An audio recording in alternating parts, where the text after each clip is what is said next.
घनकचरा व्यवस्थापनामध्ये सुधारणा करण्याबाबत केंद्र व राज्य शासनाकडून विविध उपाययोजना वेळोवेळी राबवल्या जातात. याचाच एक भाग म्हणून घनकचरा व्यवस्थापन व शहर स्वच्छतेच्या कामांच्या परिणामकारक व्यवस्थापनाकरता राज्यातील ड वर्ग महानगरपालिका तसेच सर्व नगरपरिषद नगरपंचायतीमध्ये सदर माहिती तंत्रज्ञानावर आधारित प्रणालीचा वापर आवश्यक असल्याचा निर्णय शासनाने घेतला आहे. केंद्र शासनाची कंपनी ITI लिमिटेड मार्फत एक नवीन तंत्रज्ञान विकसित करण्यात आले आहे. या अंतर्गत शहरातील प्रत्येक मालमत्तेवर एक विशिष्ट प्रकारचे QR कोड व ओला व सुका कचरा डब्यांवर 2 QR कोड या कंपनीमार्फत लावण्यात येणार आहेत.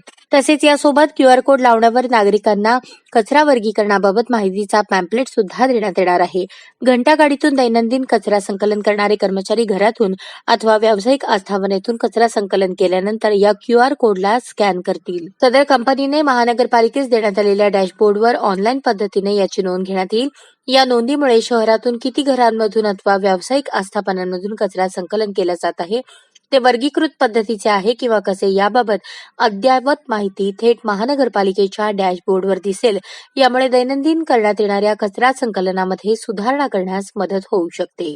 त्याचसोबत शहरातील झाडणाची नियंत्रण प्रणाली आणि लिक्विड वेस्टचे स्वच्छता नियंत्रण प्रणाली सुद्धा या प्रणालीमध्ये समावेश करण्यात येणार आहे.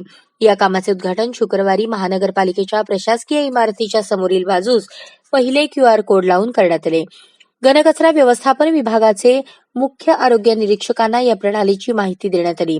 उद्घाटनावेळी महापालिकेचे नूतन अतिरिक्त आयुक्त रवी पवार, उपायुक्त तैमूर मुलाणी, मुख्य सफाई अधीक्षक नागनाथ बिराजदार, सफाई अधीक्षक अनिल सराटे, ITI कंपनीचे प्रतिनिधी आदी मान्यवर उपस्थित होते.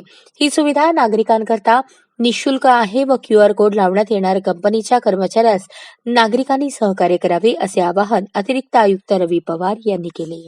अशाच नवनवीन अपडेटसाठी जनता राज्य न्यूज चॅनलला सबस्क्राईब करा, लाईक करा आणि शेअर करायला विसरू नका.